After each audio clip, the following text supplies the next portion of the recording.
السلام عليكم ورحمة الله وبركاته. الحمد لله رب العالمين وصلى الله وسلم على سيدنا محمد وعلى آله وصحبه وسلم تسليما كثيرا ولا حول ولا قوة إلا بالله العلي العظيم. اللهم علمنا وانفعنا وانفعنا بما علمتنا وزدنا علما. سبحانك لا علم لنا إلا ما علمتنا إنك أنت العليم الحكيم. وصلى الله وسلم على سيدنا محمد وعلى آله وصحبه أجمعين.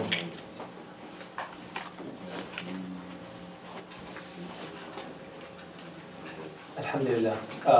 This is our second session, and just one thing I wanted to clarify that in our last session we read from the book and we are trying to follow a text, and the reason of choosing this book or a text or the material that we're using is to follow a certain pattern and to cover certain topics that we want to cover, inshallah, in this preparation for Ramadan. It's not necessary that we're going to cover each and every letter, every word, and every part of this book. That's not the intent. However, we, inshallah, trying to get the most out of what we can go over from this text, inshallah. So, let's do a little revision. Let's see how much we remember from last time. What is anybody can give me the definition for fasting linguistically and shar'i? Anybody would like to quickly give me the definition? It was something that we elaborated on in the beginning. What is the meaning of as-sawm, fasting? What is the actual meaning linguistically? To refrain from, to withhold from. Perfect. And shar'an, in sharia, what does sawm mean? To not take anything by mouth that would go to the stomach, or any other route that would have similar place. Okay. And to abstain from sexual. So abstaining from actually three things, right? Three things. Food, drink, and sexual desire. Does that complete the definition, or there's even more to it? Along with the intention. Like right now, okay, I'm sitting here, all of you guys sitting here doing nothing. So we are fasting. I said along with the intention. Along with, we intend to fast, we're all fasting. Yeah, everybody intended? Everybody has intention. Are we going to call this sawm? Well, and then there was the timing. So from the Fajr until Maghrib. Yes, from the break of dawn till sunset. So that's the entire definition. So the intention is important, timing is important, and to abstain from the three categories is important. Without these parts of the fasting, there's maybe fasting linguistically or practically or in another way. There is sawm, there is fasting. Like if someone says, I'm not talking to anyone, I'm not talking to you, I'm fasting. What would that mean? It's just fasting, linguistically fasting, because إِنِّي نَذَرْتُ لِلرَّحْمَنِ صَوْمًا فَلَنْ أُكَلِّمَ الْيَوْمَ إِنسِيًّا. Right? Maryam alayhi salam said to the people, whose child is this? She said, I'm fasting. I'm not going to talk. So staying away from talking. So so the three things is important. So, okay, fasting has different types of fasting. Anybody can jump in and give number one. Fasting of for Ramadan. Fasting of Ramadan. Okay. And Nadar will be in the category of fard almost. Fard? It's not fard, but it's a fard, it's must, but not, unless you make it in a certain day for say. So Okay. it's a fard, yeah, let's say. And Nothing. that's it? No. Nadar, is there any different type of nadar? Nadar, you make a vow that I'm going to do certain things or stay away from a certain thing if this thing happens, or I'm going to fast for whatever days, X amount of days, if this thing happens or it doesn't happen. Is there just one type or there is more than Two, I believe. Good. What is it? I believe two. One, you promise something, Mhm. and you have to fulfill it. You have to fulfill it anyway. And If you have promised to do something, you're going to do it anyway. I mean, you say, if this thing, supposedly you apply for a job, if God give me this Yeah. job, I'll I'm fast. gonna fast for 3 days. Okay. That's one. And there's another one also. You mentioned last time. It's in the book. Kafar? معين غير معين. Specification of the days and not specified. Yeah. So I'm going to fast the first 3 days of Sha'ban. You have already set the days, so you have to fast on those days. Or you just say 3 days. That's غير معين, it's not unspecified. Right? I'm going to fast 3 days. You can fast any day. Right? Any 3 days. It's fine. Like it. And some other types. I wasn't here, but the fast of the prophets, 40 days. 40 days? Yeah, the fast of the prophets, the 40-day fast, 40 days and nights. 40 days and nights. I wasn't here. That's just Mm. one type. Like those Prophet Musa alayhi salam. Like The Nakhlah. Sawm Dawood, right? That's also mentioned. Any other example? Sunnah and The Sunnah. The Sunnah. Monday No, and no, Thursday. Sunnah. I'll give you an example. Sunnah fasting. 9 to 10 of Muharram. Monday and Thursday. Muharram, Fasting Muharram and Monday. Monday and Thursday. Mondays and Thursdays. Sunnah, right? The middle 3 days of the month. Middle 3 days of the month. And what is a nafil? A nafil fasting. It's not obligatory. What is a sunnah? And then after that it is nafil. Not obligatory, it's not. Non-obligatory. So example. Did anybody fast today? No. So if someone fasted today is nafil. So any day besides the days that are mentioned in the Sunnah, the 6 days of Shawwal, right? Mondays and Thursdays, 3 days of the month, so on and so forth. These are mentioned in the hadith in the Prophet ﷺ. He did it or he advised to do so. So anything besides that, anything, because fasting in general, it's an act of worship, right? Just like reading Quran, you can do that anytime. But the reciting of the Quran in Taraweeh in Ramadan, as we will mention later on, it is a separate sunnah. But reading Quran at any time, it is an act of worship. It's nothing, right? If a person wants to read Quran from morning all the way to night, it's fine. Same thing, fasting any day, it is permissible. And it's an act of worship, so you get ajr, so it's a nafil fasting, right? So any fasting besides the days that are mentioned is nothing. طيب. Is there any dislike to fasting? Like?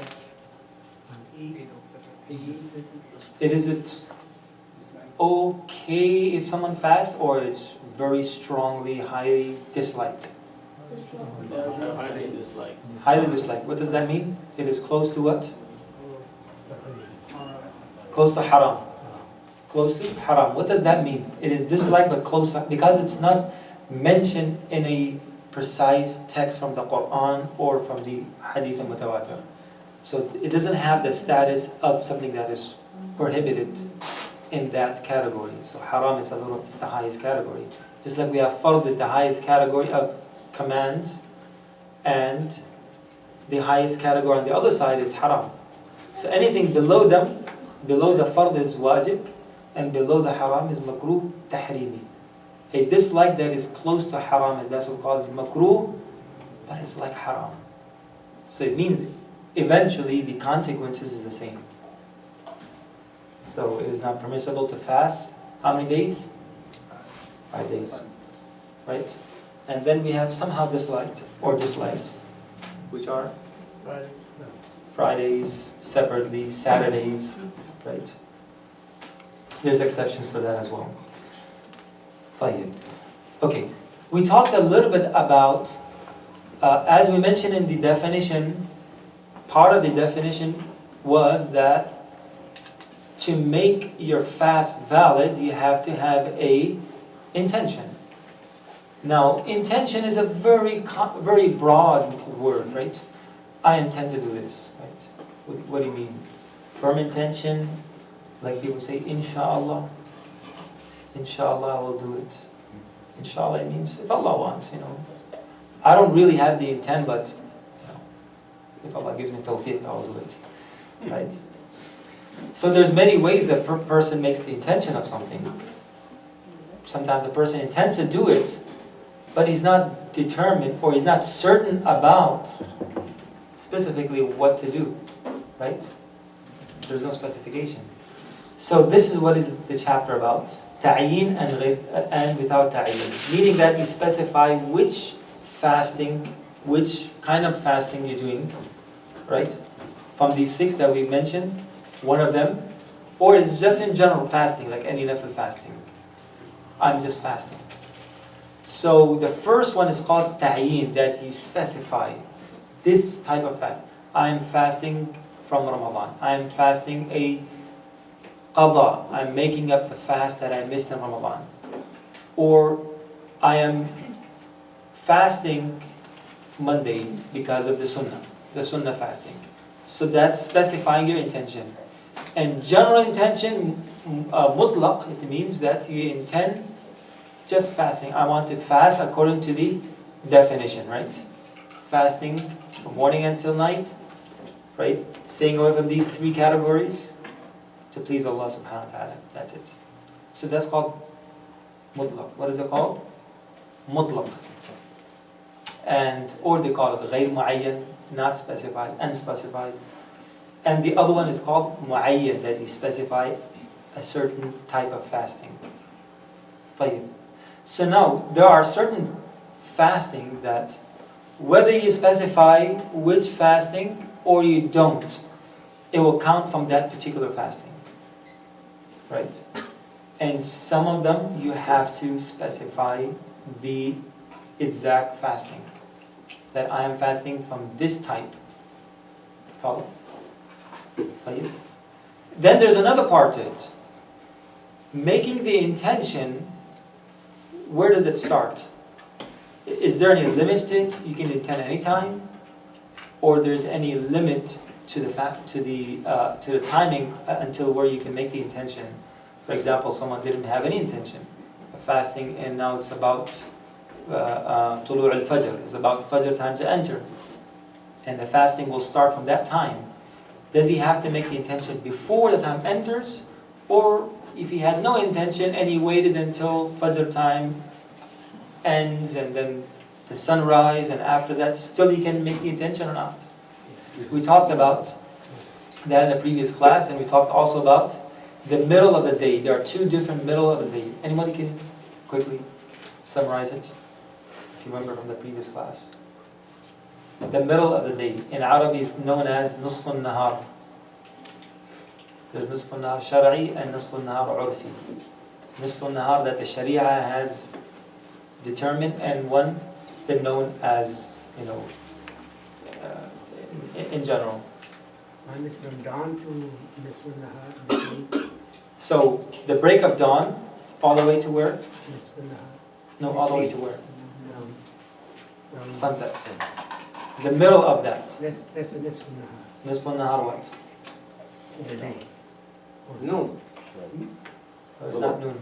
It's not. It's Nisful Nahar Shar'i, meaning that it's not actual noon, 12 o'clock, or the middle of the exact day. Which is the second one, that it starts from where? From sunrise till sunset. So 2, it means that the first one is from the break of dawn to sunset. And the second one is from sunrise till sunset. So if you look at the first one, it's longer, right? And if it's longer, that will be before the second one, the second Nisful Nahar. Right? For example, we pray at Nisful Nahar, at the middle of the day. Nisful Nahar means middle of the day. What does that mean? Since the sun has risen all the way until it has set, the time between, right in the middle, That's called nisf al-nahar. And that's when dhuhr time starts. So for example, right now, time, Fajr enters when? Let's say 4 o'clock. And it sets at 8 o'clock. Where the middle is going to be? Simple math. 12, right? So that's, no, I'm sorry. We talk about sunrise. When is sunrise? Anybody? 6. It's around 6, I believe. Somewhere 6-ish. 5:55. So let's say 6 o'clock to 8 o'clock. So where's the middle? 1. No? Is it 1? Yeah, it's 1, 6 to 8, so it's 1 o'clock. So 1 o'clock, it will be the middle of the day. As the first one, it starts from where? From 4 o'clock, because that's the break of dawn. Right? So the middle is where? 12 o'clock. So it's 1 hour before. Right? In other, if it's in the winter, it will be like 11, even before 11, right after 11, somewhere around that time. Dhuhr time. And the nisf al-nahar shar'i that we will nisf al-nahar urfi that we'll be talking about in fasting, that will be like around 10 o'clock. Okay? So it's hard to exactly determine.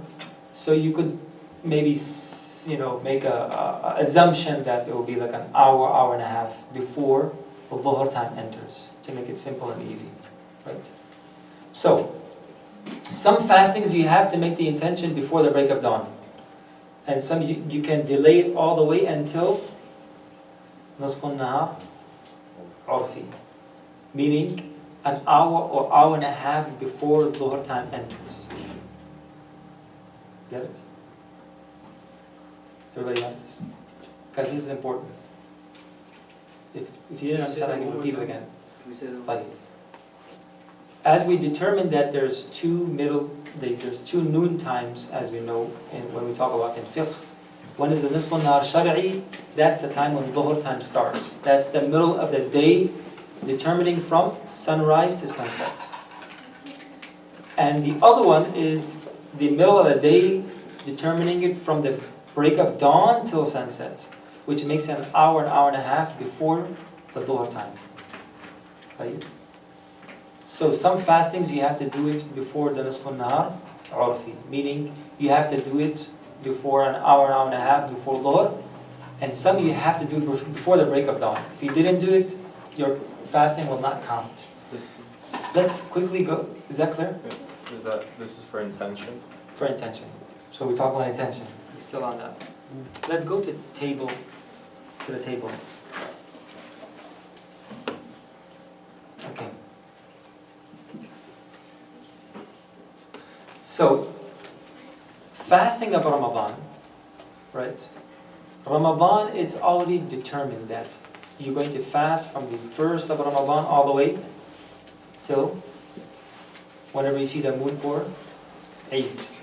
So there's fixed days, ayyaman ma'dudat. It's already fixed days to fast. You cannot fast in Sha'ban, you cannot fast in Shawwal. Fixed days. And then we also talked about, why we repeated the nadr, right? The vow that you're going to make up those 3, 4, whatever days you have determined to fast. So if you take the type that you have to specify the dates, right? That will also fall under the same category. So the fasting of Ramadan and the nadr mu'ayyan. Right? These 2 categories, you can make the intention from before break of dawn and even after the break of dawn until nisf al-nahar urfi.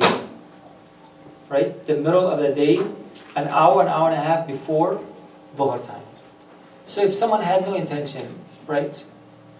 For example, a person is traveling, because a traveler, does not have to make the intention, and then he comes back, and he didn't make any decision of making fasting the next day, for whatever reason, and Fajr time has passed, right? And it's after sunrise, and now he realized that, I have to fast, and he hasn't eaten anything since the break of dawn, right? So urfan, right? Linguistically speaking, he is fasting because he hasn't eaten or drink or do anything. Now he can make the intention even if it's after sunrise. Even if it's for Ramadan? Even if it's for Ramadan. Ramadan and another Because mu'ayyan. okay. So because it's already determined, the days are already determined by Allah subhanahu wa ta'ala. Right? Any other, even nafil fasting, nafili, right? Fasting that you're going to, okay, I'm going to fast tomorrow. Right? The Prophet ﷺ came, no food in the house, okay. Inni idhan lasa'im. No, that's for nafil, yes. I'm fasting. Understand, but for So that would apply for nafil as well. Because nafil, there's no time for it. So which one is the one that you do it before? Coming to that. Coming to that. I don't know, some people understand this sign. Who understands the sign? Raise your hand. MashaAllah. Right. So it means that it's coming. It's coming. So the second one is that you have to make intention before when? The break of dawn. Right? So a person who wants to fast, the fast of the vow that he had, the nadr, right? I'm going to fast 3 days of next month. He didn't specify any date. So he has to make the intention before Fajr. Before Fajr time, before the break of dawn. And also the fast that he's making up for the previous Ramadan. For example, someone who wants to make up his fast from the last Ramadan, in any day, he has 11 months to make them up. So if I want to fast tomorrow for that, I'll have to make the intention before the break of dawn. Because there's no specification which day you have to make it up. Right? So qada. Same thing for kafara, expiation. Expiation, we'll talk about that. To make up 6 days, right? There are certain circumstances where you have to fast 60 days, 2 months. شهرين متتابعين, right? In different occasions. It's not only for fasting, it's also for other categories as well. So those 60 days you have to determine, okay, I'm fasting from the kafara. Before when? Before? No, break of dawn. Before the break of dawn. You cannot say, okay, I have no food at home, so I'm going to fast my kafara. I'm starting my 60 days today. You have to specify the intention before. So if you look at the chart, right, a general unspecified intention for fasting, valid with intention of voluntary fast. So if a person, he is in Ramadan, it's the second day or whatever day of Ramadan, so he can make a general, I'm just fasting. Or I'm fasting for a nafil. And Ramadan is also valid with the intention of performing another fast. For example, it is the day of Ramadan, it's Ramadan, and I say, I'm fasting from my last year qada. It will not count from the previous fasting, it will only count from Ramadan. So it means, the summary of this whole first line is that any general intention, it will suffice for the fasting of Ramadan. I'm fasting, that's sufficient. Because the day is already specified, it is Ramadan, it has to be the fasting of Ramadan. It cannot be from any other fasting. So any general intention for Ramadan is valid. Even if a person makes some other intention. But a person who's traveling, it would make a difference. Let's see if it makes a difference between a traveler and a sick person. So if you go to table number 1, it says traveler intending another wajib fast in Ramadan. Right? It is Ramadan. He's traveling. He doesn't have to fast. For him to fast is good, but he has an exception, right? So what he does, intending another wajib in Ramadan. So the wajib is fulfilled because he's a traveler. But the sick person intending another wajib fast in Ramadan, so the scholars have difference of opinion, right? Whether Ramadan is valid for Ramadan or it's not. A lot of the scholars agree that it will only be valid for Ramadan. This exception is for the traveler, The sick person, if he fasts in Ramadan with another intention, it will still count from Ramadan. Some scholars differ to say that no, it will count from that specific wajib or with whatever he intended besides Ramadan. طيب?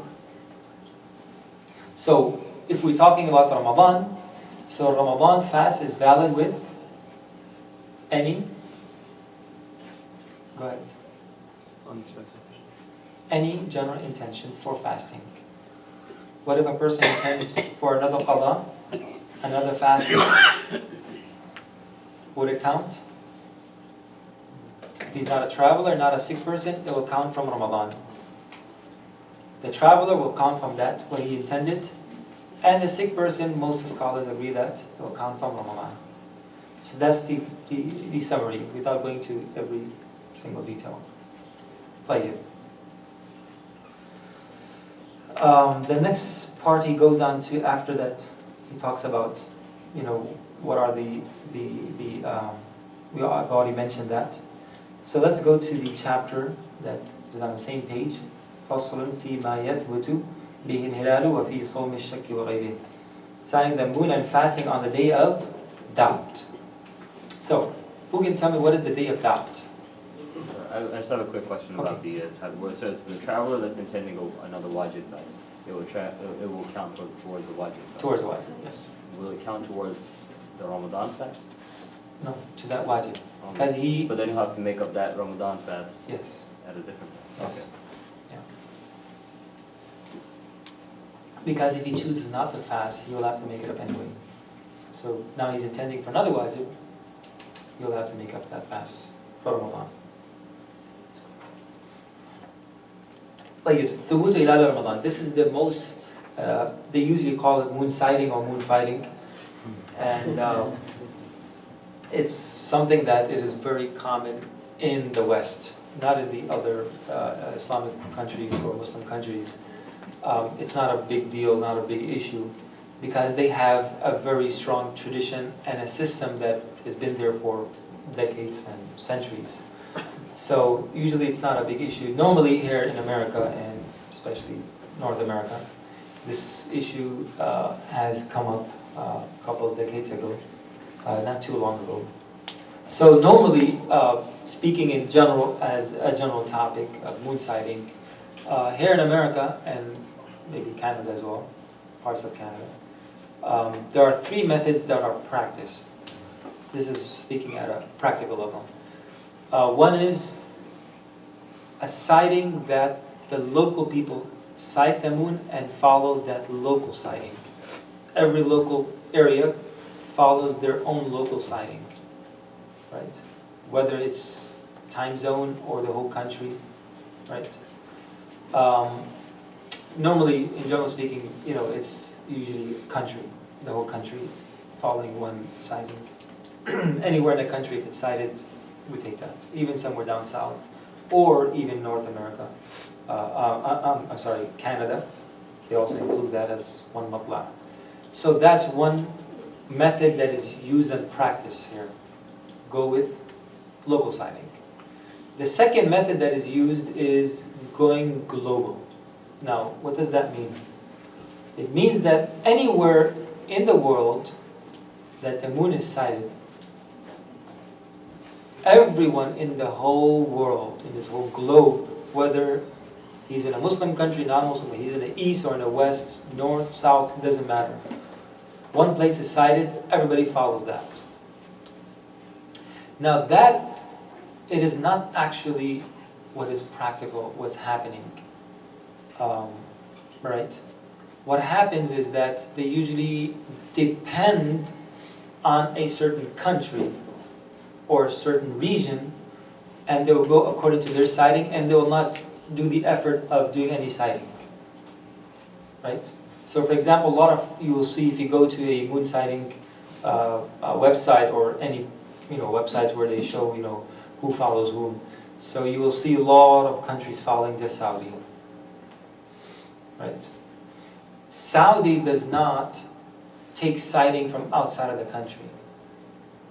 What happens is vice versa. People actually follow Saudi sighting, and they say, okay, if Saudi sights the moon, we'll go according to that. we will not do our local sighting, like the first category. So that's called global sighting. Global sighting, normally, when they say global sighting, it doesn't mean that. When we say global sighting, which is second category, it means that, like I mentioned before, anywhere on the globe, anywhere, it could be South, it could be, Alaska, it could be Asia, it could be Philippines, it could be, Turkey, it could be any country where there's a system established where Muslims live there and they have a sighting system. They sight the moon and everybody follows that, right? Difference of a time zone doesn't matter. There was many big conferences on an international level, and 2 years ago it was the last one that happened in I believe somewhere in Saudi, Jeddah or Riyadh or somewhere, I can't remember. In that there were many scholars who came from more than 30 countries, Muslim countries. Scholars came and presented their paper and their thesis, and they had a long discussion. It went on for many days. The conclusion was that if we want to go according to the actual definition of global sighting, which you will see between the lines, he talks about, وَعَلَيْهِ الْفَتْوَى, and this is the actual, the strongest opinion in the Hanafi madhab as well, to follow one sighting. So they came to a conclusion that, having said that's the, maybe a lot of scholars, and the majority of the scholars maybe have that same opinion, but practically it's not possible. Practically, it's almost not possible. Because certain places, they will have, the huge difference in the timing, right, on the people on the side of the globe. So if people, are waiting, right, until the Nisf al-Nahar Urfi that we just talked about, right, an hour before Dhuhr time, that where you can make your intention, right, for fasting.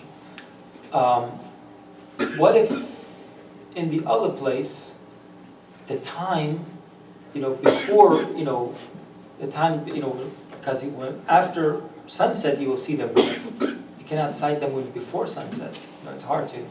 Normally you sight the moon after sunset. So in other places where they've already passed that time, and then the news comes, right? Like if it's a 12-hour, 13-hour, 14-hour difference, and they sight the moon after we have started our Dhuhr time, and then they sight the moon, how are we going to follow that? Are we going to wait till that long? You cannot, right? It makes common sense. That you cannot wait for that long to wait for the other side of the globe to sight the moon, and until you, because normally right after sunset you don't get the information. You have to wait for sometimes several hours, right? As a lot of time it happens here, that we're waiting for California to make their announcement, right? And now it's 11, 12 o'clock. What about the people in the Gulf, or in Saudi, or even further, right? Pakistan, India, even go further, right? Where does it change? The time zone, where does it stop? Japan?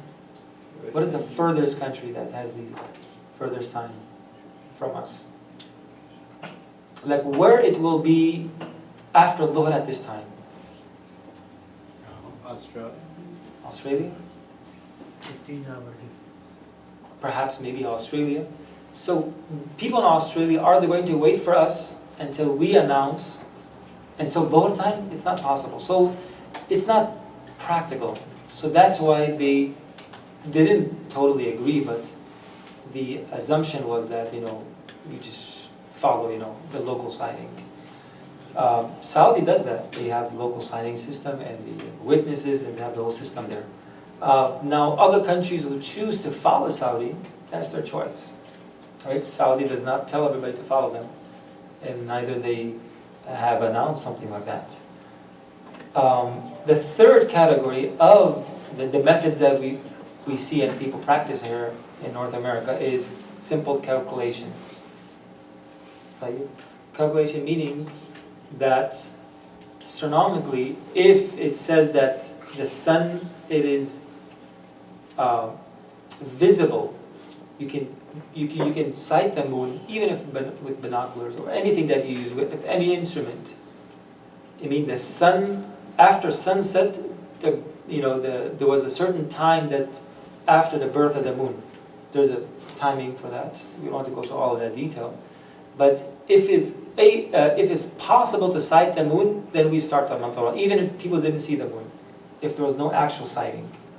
So it's purely calculation, because you can have a precise time that yes, the time, the birth of the moon is at this time, and it's visible at this time exactly.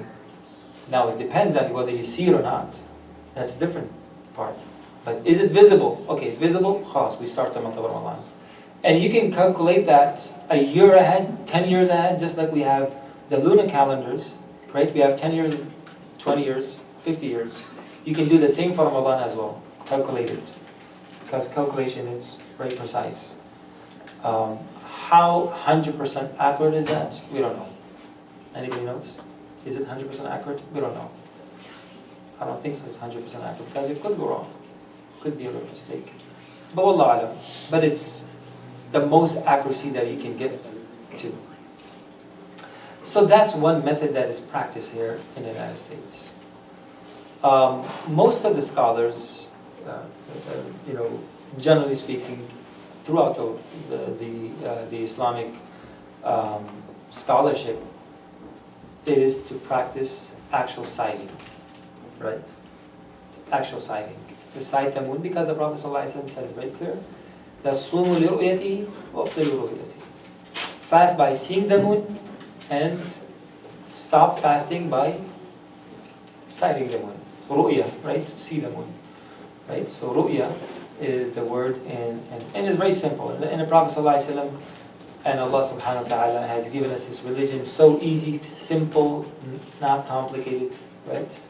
So anyway, if you want to practice a certain way, mashallah. If you're a part of a community where that community follows a certain type of or a method of starting and ending the month of Ramadan, then you just stay with your community, because that's more important. That's more important. And inshallah, Allah will accept. Allah will accept. But since the most valid opinion is to follow actual sighting, so that's why our community and the surrounding communities and other masajid in the area have been and always will follow the moon sighting, unless if something comes up. This is a very long, detailed, and scholarly researched, and there's hundreds and thousands of hours put into these kind of works. So we will leave it to these senior scholars, and whatever they come up. If they come up later on with a different opinion, we'll go with that. Question. Okay, you stated about in different countries they cite, we can follow our local moon sighting. But within a nation, one nation in America supposedly, if one state sight the moon, why don't all American and Canada? That's what they practice. But there is different time range. Time zone. It's not a huge difference. No, even they pray and they fast differently here, even in the same nation. They will be in a very, very small minority. Very small minority. Normally, who go local sighting, the first category that I mentioned, who go local sighting, they follow, the whole North America. It includes North America, meaning Canada, America, USA, down in the Caribbean, up to Chile also. I heard that they also included Chile all the way down. So that's a huge place. So anyway, but I don't. You see I don't in New know. Jersey people praying. So that's how they differ. They differ from these three categories. Some are following Saudi. So if they're following Saudi, then if we didn't sight the moon, then we will not follow Saudi. So those who follow Saudi, they will go according to that. Those who are doing simple, plain calculation, they will follow that. So that's how it's different. It's not, one state or things like that. I don't know if there's something like that. No. Is there a particular good time to go and actually see the moon, or is there a specific I know, like, obviously pollution, you go where there's no pollution. That depends on the weather. You know, pollution, it's not a big deal in a lot of places. Places like, you know, I know Pakistan and Saudi where it's very dusty, misty, or sometimes a lot of smoke in different areas. Industrial area where there's, you know, layers of thick smoke in the sky, that's all you see, even at daytime. But normally it's easy to sight them if there's no clouds. So clouds is the main issue. So clouds is where, in general, it hides the moon and you're not able to sight the moon. So it goes to the little detail of, you know, how to sight the moon and who's witness. Oh, I didn't get your question. So it's two parts, but first is is there a standard definition for local? You know, how would you define that? I mean, because, you know, so right, for one question, if you're saying local sighting, what does that mean? Is it country, is it state, is it city? And then the other part is, in the time of the Prophet ﷺ, I mean, the global sighting wouldn't have been, I mean, nowadays we have the ability to communicate so rapidly that it's a possibility. But at that time, it wouldn't have been a possibility, right? I mean, outside the local sighting, there was no other way that they could have known any other place. So is that what was observed at that time strictly, then was only local sighting, and now we have different methods? So at the time of the Prophet ﷺ, it was a very small place. It was just Mecca and Medina, and right, even Mecca came all the way to the end of the Prophet ﷺ's time. So basically it was Medina just at the time of the Prophet ﷺ. Then it expanded after the Prophet ﷺ, the time of Umar radiallahu anhu, and then it expanded more. So normally, even at the time of Umar, there's narrations where the people of Mecca celebrate a different day, and the people of Medina celebrate a different day, different sighting. So even in that same, not too far, it was no Saudi Arabia at that time, but it was like Hijaz. So other countries definitely, you know, they would have celebrated different days, did their own local sighting.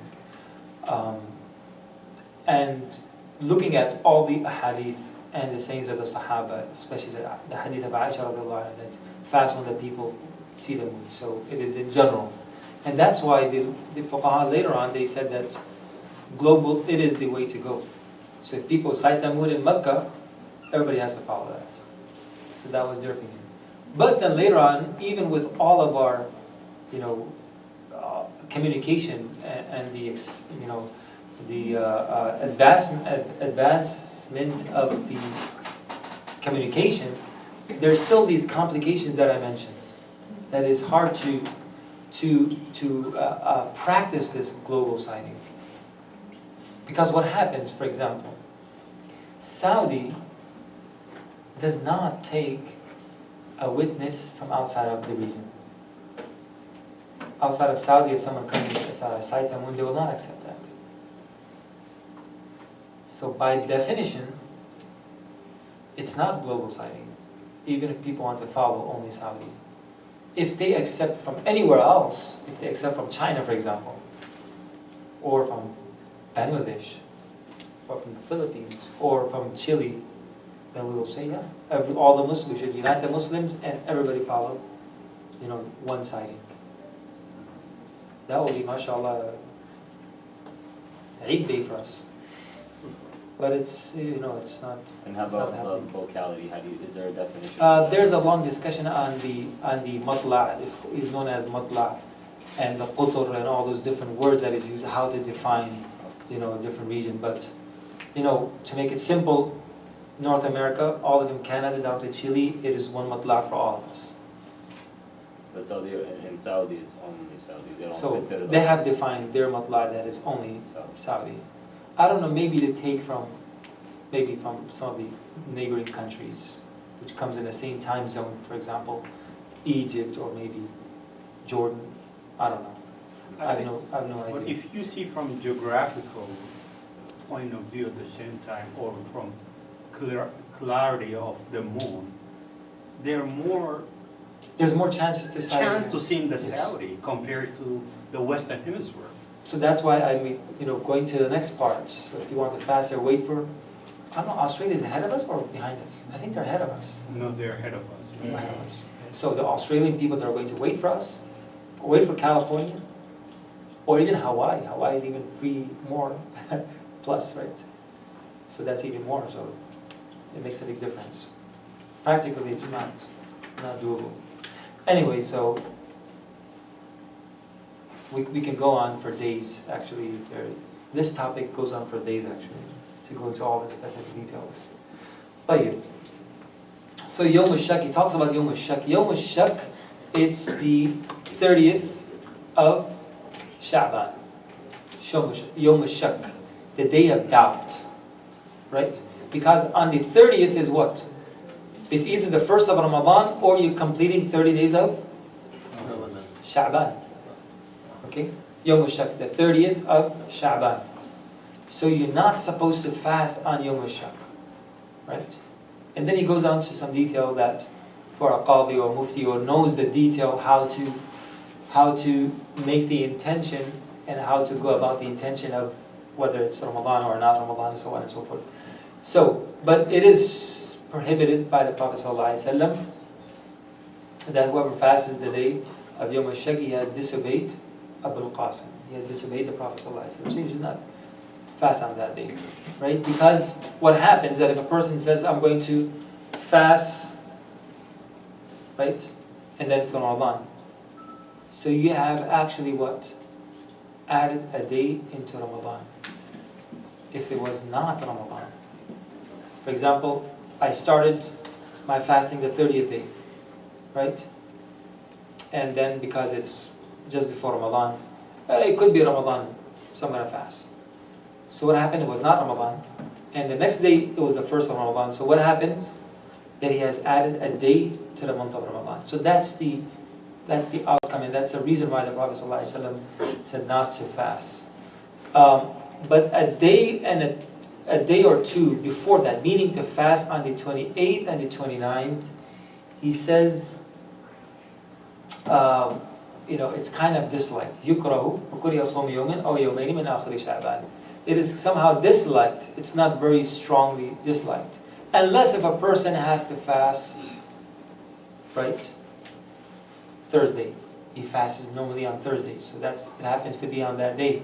So it is kind of disliked to fast on the 28th and the 29th, except if it falls on the regular routine days that a person fasts. Now, should we go to the detail of... So now, let's quickly go over this. If you can understand, fine. Otherwise, we will go to the next part. He talks about ثبوت الهلال إذا كان بالسماء علة. When there is... So there's two types, right? One, the sky, there's clouds in the sky, right? علة means anything like water, dust, very misty, right? And you cannot actually see the moon if the moon was there, right? So that's called علة, clouds in the sky, some obstruction in the sky. Or it is clear. So two conditions, right? The other two conditions were the beginning of Ramadan, the ending of Ramadan. So that falls into 4 different categories. Number 1, the sky is clear, it's the beginning of Ramadan. The sky is clear, the ending of Ramadan. The sky is not clear, there is something in the sky, clouds, etc. Beginning of Ramadan and ending of Ramadan, it's the same. So these are 4 different ones. So the first one, where the sky is clear, and what was the first one? It's not there. It's not here, I'm just trying to summarize it. The sky is clear, and it's the beginning of Ramadan. So for that, you need a good number of people to sight the moon. Otherwise, it will not be accepted. Right? Because it's impossible, the sky is so clear, and the moon, it was visible, right? People could have seen it, and nobody saw it except this one person that comes up from nowhere and says, I saw the moon. So you have to have a good number of people. Right? So the sky is clear, beginning of Ramadan.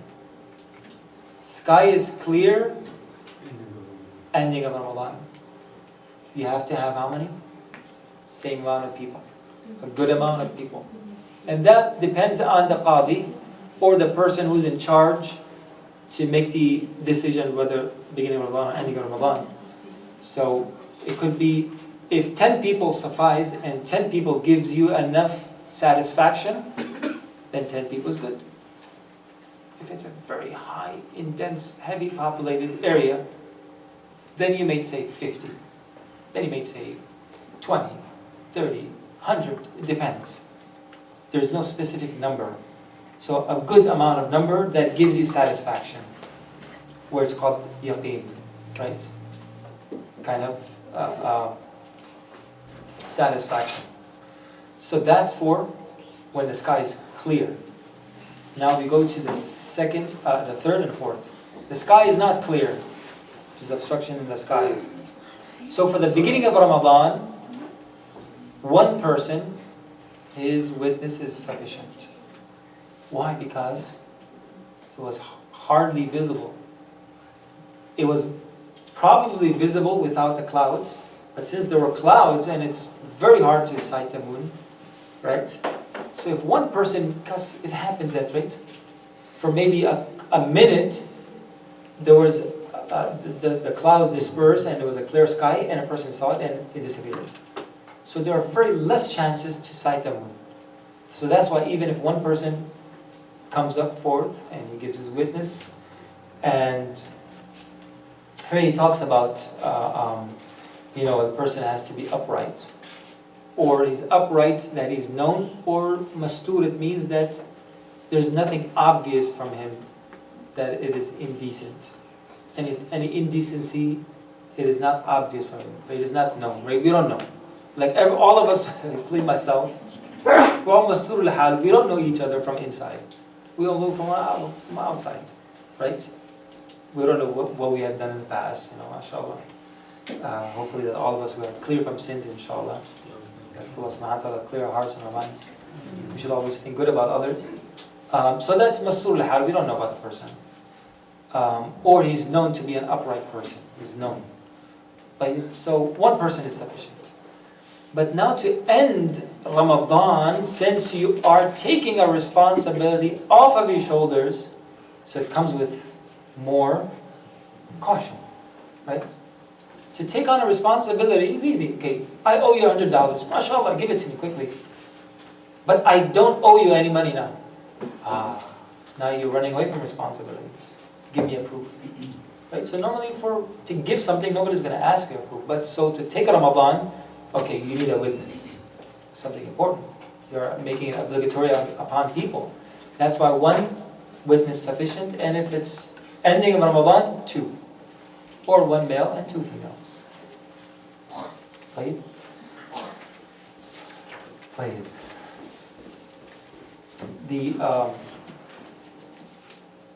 On page, according to my book, is 352, I don't know what page is that, where there's a chart where it gives you a little detail about the differences in the different sightings.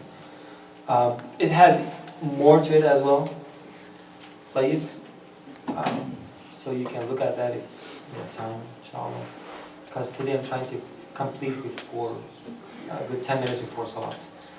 At least by 9:30, inshallah. ثبوت بقية الأهلة.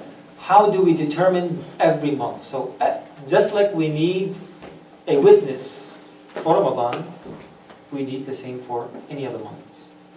So since we said that to end Ramadan, you need 2 witnesses. So that would apply then for every month that comes after that. So every following month will be the same. Only Ramadan, to establish the month of Ramadan, you need how many? 1.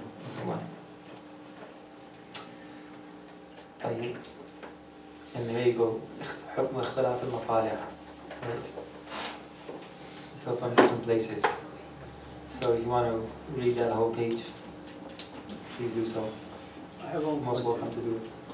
How you're going to avoid all this mushkila that, you say there is something that dislikes 30th of Sha'ban, 28th and 29. Some people fast, we have to make 30 days. Some people fast, they break their fasting while the fasting is not 28 or 29. Do you understand what I mean? And how do you avoid all of this? No, the 28, 29, that was about Sha'ban. That it is disliked to fast on the 28th and the Of 29th of Sha'ban. Okay. Because it's like any other day, right? But it is kind of disliked to fast on those 2 days, right? Why? Because you are starting the month of Ramadan. And now eat and drink, get yourself ready, right? Don't fast. So then when you start Ramadan, you start with a different, right? What do you call it? A different, no. You have a different momentum. Nashada. A different, you are enthusiastic about this fasting now. But if you're fasting, okay, I'm fasting again. So it doesn't make a, so that's the reason why you should give a little gap. And that's why there's a hadith about not fasting after 15th of Sha'ban. إِذَا انْتَصَفَ شَعْبَانَ فَلَا تَصُومُوا. When you finish half of Sha'ban, do not fast after that. So it's because so you prepare yourself for the month of Ramadan and you start off with a different momentum. So that's how much Sha'ban. But for Ramadan, there's nothing such less than 29 days.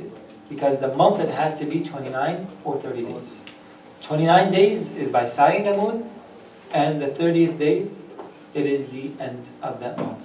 Okay, also you stated that fasting in some Eid times is disliked, right? And supposedly, That's maqul tahrimi. yeah, supposedly the Eid is, probably the Ramadan is finished in 29 or 30. 29, okay. Some people make Eid today, and your Eid is tomorrow.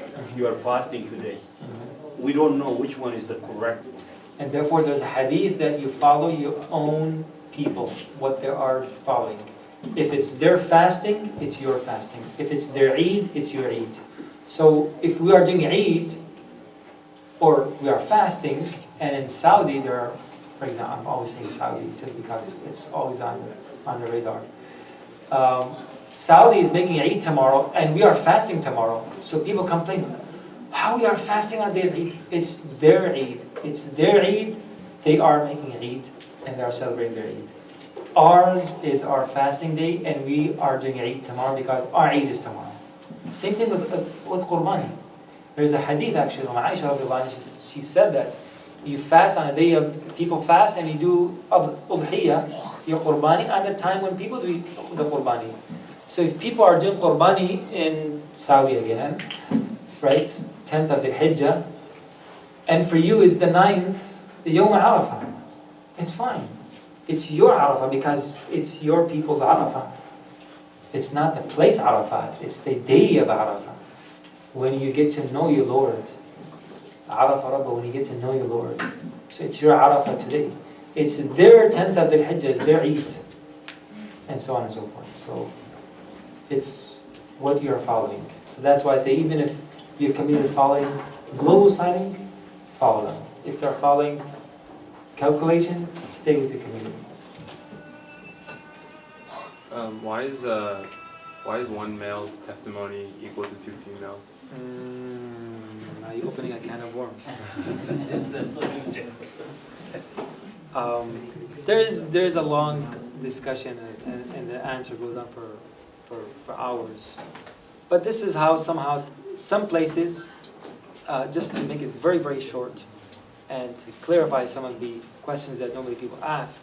Did I lose sound? Okay, maybe because of the type of question. In Sharia, we have testimonies from male and from female. It is not only male. It is sometimes male and female, and sometimes only female. Right? There are certain places where you only accept a male's witness and testimony. A female's testimony is not accepted. There are some places that both are accepted. Male and female, both together, combined. And sometimes only female testimony is accepted and a male testimony is not accepted. Right? So it varies. It's not about, giving preference to male, not giving preference to female. But yet, in the testimony in this particular issue of Ramadan and seeing the hilal, and some other places as well, in these kind of circumstances, the Sharia has given a criteria. A male, two male, and if you don't have two male, you'll have to have two females along with the male.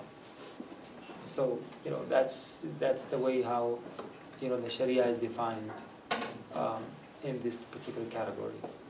So it's not about, male, male equals two female or two females equal one male.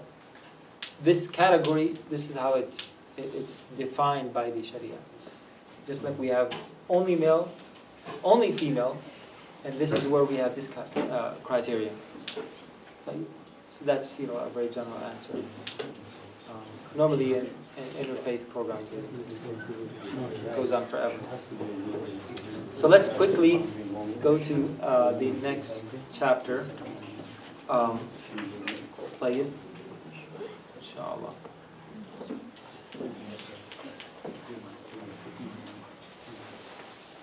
Babu ma la yafsudu as-sawm. So there are certain things. Let's make this summary very quick. Remember 3 categories. Places where it doesn't break your fast. Number 2, where it breaks your fast and you have to make up a day along with an expiation. You make up a qada, a make-up day, and expiation, a kafara. And things that break the fast and you have to only make up that day. That particular day. Okay? So let's do one more time. Things that do not break the fast. He will mention that. And he says like 24, 22, these numbers are just examples. It's not a precise number. Right? It could be more than what he mentioned. It could be less. It could be, not need to be mentioned. But he mentioned different categories. So he says there are certain number of things that do not break the fast. So he's just giving it as an example. And then he talks about the second, where it breaks the fast, and you have to make it up. If you break your fast, you have to make it up. Plus, you have to what? Pay what? Expiation. Kafara. Right? And the third, he will mention things that break the fast, but you only make up that day that you have missed. And you don't have to do an expiation. Right? Can we quickly just read through it? And if wherever is necessary, and we'll go through that.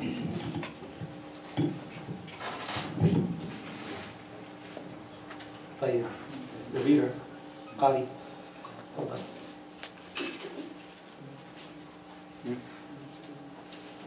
There's 24 things that he mentions.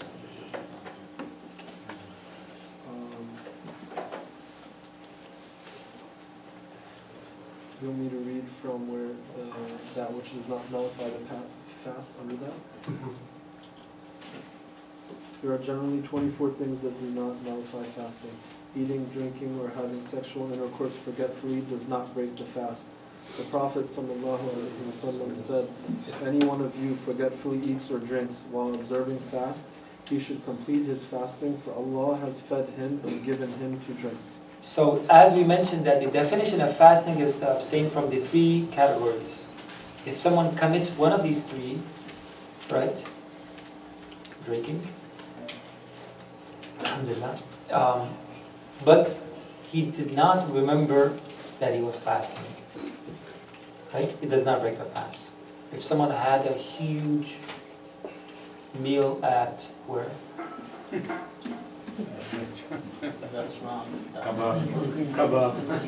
Shawarma, kebab, and everything. He ate everything, and after that, wow, I was fasting. It does not break the fast.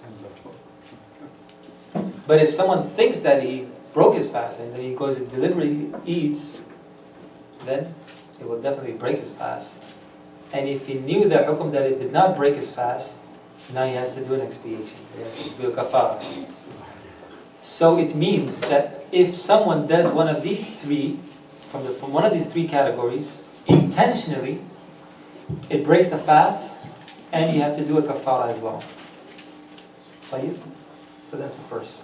Number two. If one has the ability. So then he goes to the detail. If you see someone eating and drinking in Ramadan, what are you supposed to do? Go and slap him? No. If that person is a healthy person and he can go through Ramadan, he can do the whole fast, and it will not hurt him if he does not eat or drink. Right? You see a very weak person, old person, or any person who's sick or he's not very strong, and if he eats and he drinks, it will give him some energy to spend the rest of the day, then you should let him eat and drink, because Allah is giving him to drink and eat. But if it's a healthy person, like Mahin, or mashallah, like Najdeen or Mahdi, then you have to go and stop him. Okay? You don't have to do anything else. Tell me you're fasting. Just remind him you're fasting. And then he stops over there. So that's what he's trying to say. طيب? Oh, Anzala. Go ahead. If one has the ability to fast, yet he forgetfully eats. The next one. Oh, sorry. If a person has an orgasm because of looking or thinking about the sexual area of a female, it does not break the fast, even if one started or thought about it for a while. And the reason fasting is not void is because there is no intercourse and not even a picture or form resembling it. The Prophet ﷺ said, three things do not break a person's fast: vomit, cupping, and discharge. No. So any discharge, that is, it happens without any relationship, meaning that a person is thinking or he watches something, which is a big problem. Pornography is a big musibah, is a big disease that is not only non-Muslims now, it's also in Muslim families. We have to make sure that Allah subhanahu wa ta'ala protect us and our children. So if a person has discharge, it does not break the fast, but definitely is a sin. So an actual intercourse, whichever way it happens, right, and there's a discharge, then it breaks the fasting. طيب. أو الدهن. Applying oil to the body does not break the fast. Likewise, the application of eyeliner does not break the fast, even if the taste appears in the throat, and even if the color appears in the saliva, because Aisha. So if a person takes an eyeliner and puts on her eyes or his eyes, or he puts oil on his head or something, some kind of things that a person put on, or he put atar on his body, or he had medicine, right, for your suhoor. Since some vitamins have a very strong taste, if you take them, you still feel the taste in your mouth. So any of these situations that happen, and you can taste it on your tongue, some surma, right, kuhl. You put it on, you can actually taste it in your mouth. So that does not nullify the fast.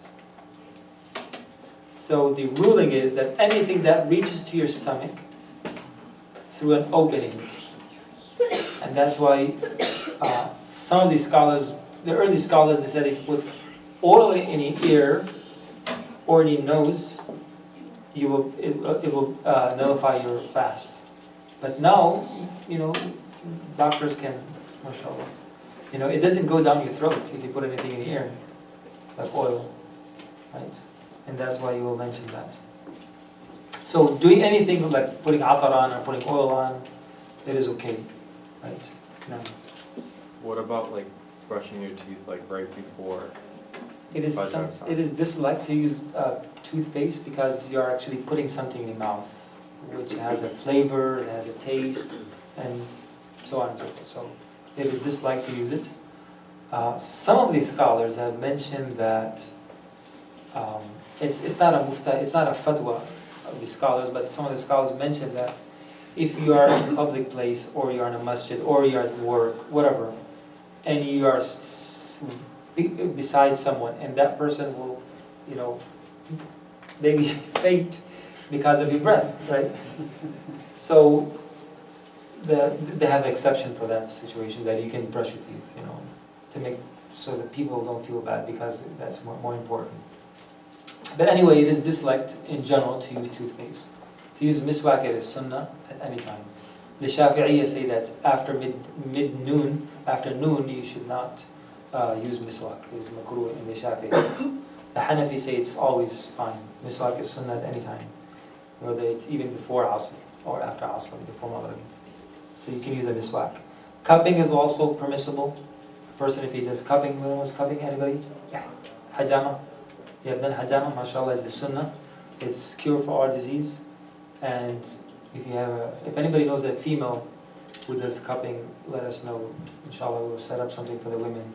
We have Shaykh Hassan ibn Nar, who sometimes comes around. There's other ones who do cupping and know how to do it. So cupping is sunnah. So if someone does it in Ramadan, it doesn't break the fast, right? Or a person, he backbites, he's committing sins.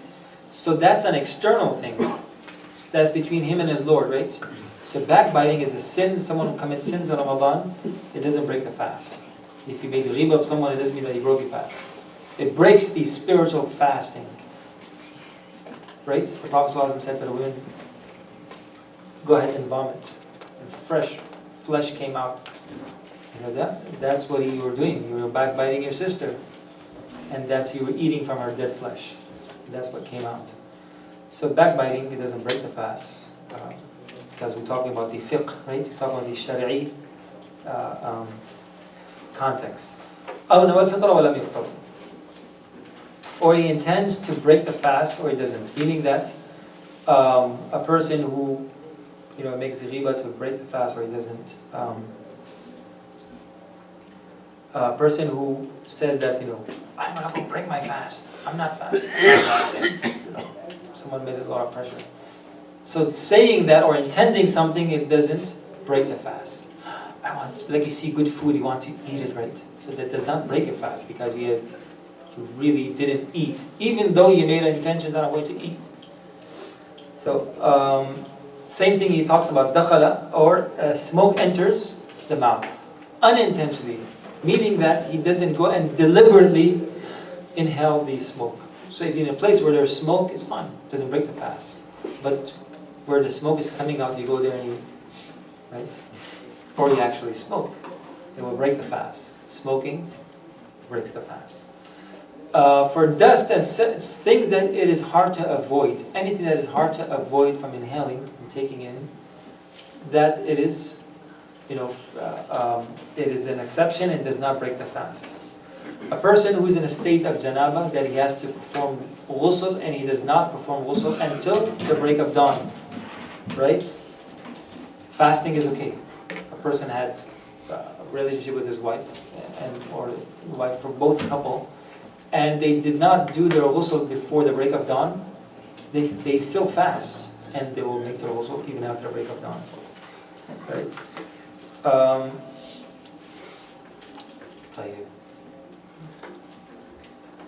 Time finishes, and he goes on to the rest of the things that. One thing important, just quickly, it talks about vomiting. Vomiting is something that does not break the fast. A lot of people think that if I vomit, it breaks my fast. It doesn't. It doesn't matter how much you vomit. It does not. It does not break the fast. Okay? But if you deliberately go and you stick a finger and you make yourself vomit, right? That, if it's mouthful, then it breaks the fast. And if it's less than mouthful, it does not break the fast. Same thing. Eating something from outside. Anything that is not for nourishment, meaning that is not food-based, and it's not medicine. People usually don't consume that as food or medicine, to make it simple. So anything besides that, right? If a person takes it and eats it from outside, it will break the fast, but it will not make kafara, expiation, it will not apply to him, but he will have to make up that fast. But anything that goes inside. So if someone takes something and you chews it quickly. And you chews it so much that it disappears in the mouth. Right? You can't even taste it. Like a small piece of candy, right? Initially you will taste it, but it will disappear after a little bit. So that, if it disappears, that does not break the fast, even if a person takes it inside. But if it was something inside the mouth, then if it's smaller than a black chickpea, some scholars say the white chickpea, it could be any. So like a small, look, something very small, like sesame seed. If it was stuck between the tooth, or a shred of meat that was in between the tooth, and a person eats it, it does not break the fast. Unless that was outside, and he took it from outside and put it inside of his mouth. Then it will break the fast. What if it's something that you, like you're cooking to open the fast, and your wife is tasting something for flavor to make sure. Maybe you're not swallowing it, but just being put on your tongue. Yeah, it is disliked. It is disliked to do that. Right. So it's kind of makruh to taste anything for a wife or for anybody to taste anything and then spit it out. It is disliked. The fast will not break unless some of the particles goes down your throat. You swallow some of it, then it will break the fast, even if it's very little. So that's why it's not good to do though, unless if the husband is very angry. That's a condition, but normally that doesn't apply. Normally it doesn't apply because normally husbands are not like that, right? Any other question? We have 5 more minutes, inshallah, before salat time. Let me see. No, actually we have only 2 to 3 minutes. 2 more minutes. Now. For intention, if you wait for suhoor, eat the suhoor, you make the intention. Is it enough for eating the suhoor? If you wait and eat the suhoor, you make the no intention. Is it enough for usually eat suhoor? We mentioned about intention. Waking up for suhoor and eating suhoor, that's the intention. That counts as an intention. Because why would you eat suhoor if you are not fasting? So anything that indicates to your intention, it will count as an intention. Even setting an alarm for suhoor, and perhaps it didn't go off, and you slept through the morning, it'll count as fasting because you made the intention in the night. Any other question? Should we conclude? الحمد لله سبحان الله وبحمده سبحان الله العظيم سبحان الله وبحمده أشهد أن لا إله إلا أنت نستغفرك ونتوب إليك وصلى الله وسلم على سيدنا محمد وعلى آله وصحبه وسلم تسليما كثيرا.